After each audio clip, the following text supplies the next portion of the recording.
नमस्कार, आप देख रहे हैं वाडल एक्सप्रेस और मैं हूं दीपक बौद्ध। बाबा साहब डॉक्टर अंबेडकर की जयंती 132वीं जयंती देश और दुनिया में बड़ी ही धूमधाम के साथ मनाई जाती है।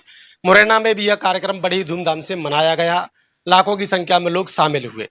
आप सभी लोग जानते हैं कि बाबा साहब डॉक्टर अंबेडकर के जो पड़पोते हैं राजरत्न अंबेडकर, जिन्होंने देश और दुनिया में जो मुद्दे उठाए हैं, चाहे वह ईवीएम का मुद्दा हो या फिर हो देश के कई एससी एसटी लोगों का मुद्दा, या हो फिर जातिवाद का मुद्दा, या फिर वो छुआछूत का मुद्दा, इन मुद्दों को लेकर लगातार राजरत्न अंबेडकर देश और दुनिया में लड़ते रहते हैं।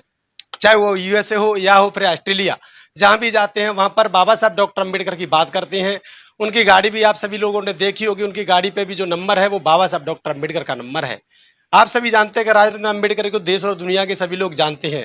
हम बात करते हैं आज बाबा साहब डॉक्टर अंबेडकर की जो बातें हैं, क्या राजरत्न अंबेडकर जी जो बहुजन एजेंडा है क्या चला पा रहे हैं, या फिर उसके ऊपर जो आज की जो राजनीति है, राजनीति का जो उद्देश्य है, राजनीति की दिशा और दिशा क्या तय करती है। सर स्वागत है। सर सबको जय भीम।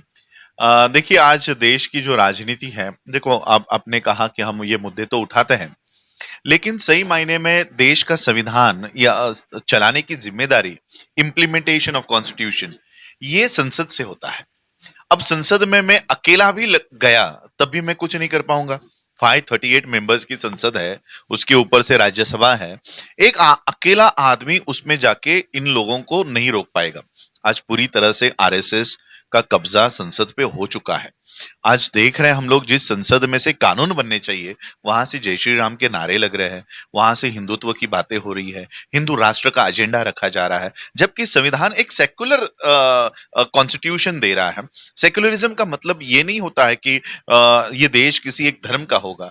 बाबा साहब अंबेडकर जी ने सेक्युलरिज्म की जो बात रखी है वो ये रखी है कि किसी का भी धर्म हो, उसको उसको ये डर नहीं लगना चाहिए कि मैं अल्पसंख्यक हूं या मैं कोई बहुसंख्यक है।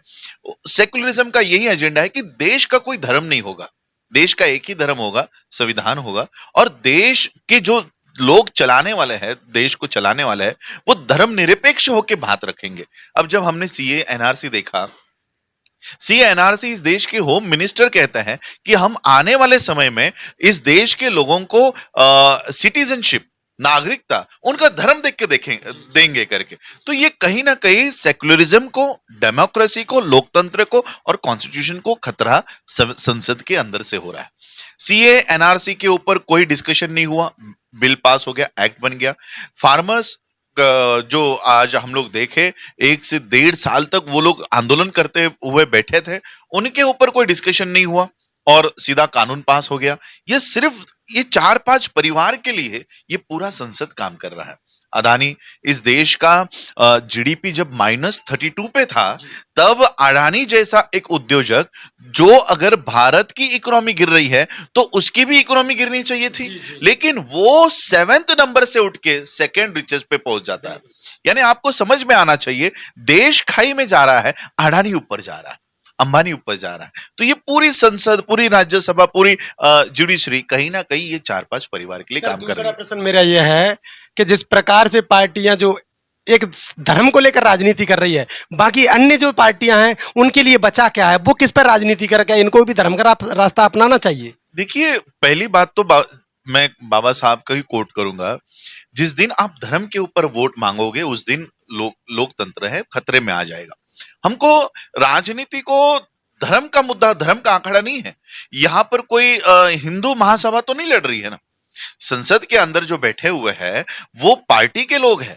बीजेपी एक पार्टी है, उसका कॉन्स्टिट्यूशन आप देखो, वो कॉन्स्टिट्यूशन में भी यही लिख के उसको देना पड़ेगा कि वो डेमोक्रेसी को और सेकुलरिज्म को मानेगी करके। किसी भी पार्टी का कॉन्स्टिट्यूशन इसी तरह से बना हुआ होता है।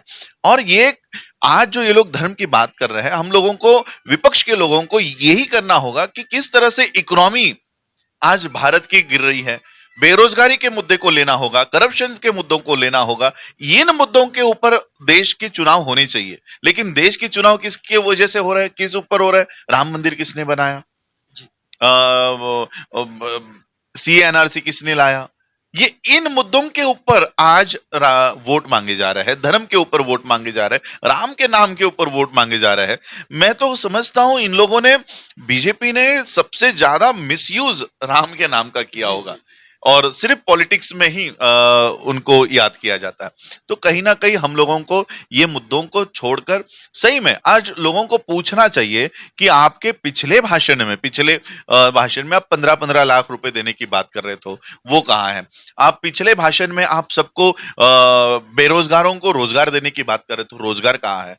तो लोगों को ये एनालिसिस करना चाहिए, कौन मंदिर बना रहा है, कौन मस्जिद तोड़वा रहा है, ये इसके ऊपर हम लोगों को वोट नहीं मांगने चाहिए। सर लास्ट और अंतिम मेरा प्रश्न यह है आपसे कि जिस प्रकार से पार्टियां SC/ST के लोगों को राष्ट्रीय अध्यक्ष तो बना सकती हैं और राष्ट्रीय अध्यक्ष बनाने का राष्ट्रपति भी बना सकती हैं, लेकिन कलेक्टर के बाद अगर प्रोफेसर की बात की जाए तो यहां पर नहीं बनाए जाते, इसका क्या कारण है? नहीं, देखिए ऐसा नहीं है कि इनमें मेरिट नहीं है। मैं एक कॉलेज चलाता हूं, मेरे पास ये है, मेरे पास 41 सैंक्शन पोस्ट है असिस्टेंट प्रोफेसर्स की, लेकिन पिछले 7 सालों से इनको फिल करने की अथॉरिटी नहीं है।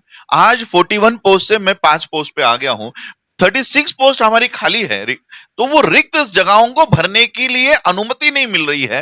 तो ऐसा नहीं है कि हमारे समाज में प्रोफेसर नहीं बन सकते हैं, लेकिन आप लोगों ने जो बंद करके रखा हुआ है, इन लोगों को अथॉरिटी नहीं दे रहे हो। ये कहीं ना कहीं आज हम लोग देख रहे हैं कि इनकी जो प्राइवेटाइजेशन की जो भूमिका है वो इसीलिए है कि आज SC/ST की लोग उभर के ना आ पाए, उनके नौकरियों में उनका रिप्रेजेंटेशन खत्म हो जाए, जिस वजह से एक 70 सालों में आज वो लोग 2500 सालों की गुलामी से बाहर निकल गए, ये फिर से उनको 2500 सालों की गुलामी में डालने का काम कर रही है। तो आप देख रहे थे वाडल एक्सप्रेस, मेरे साथ थे राजरत्न अंबेडकर जो चंबल की भूमि पर पधारे हैं।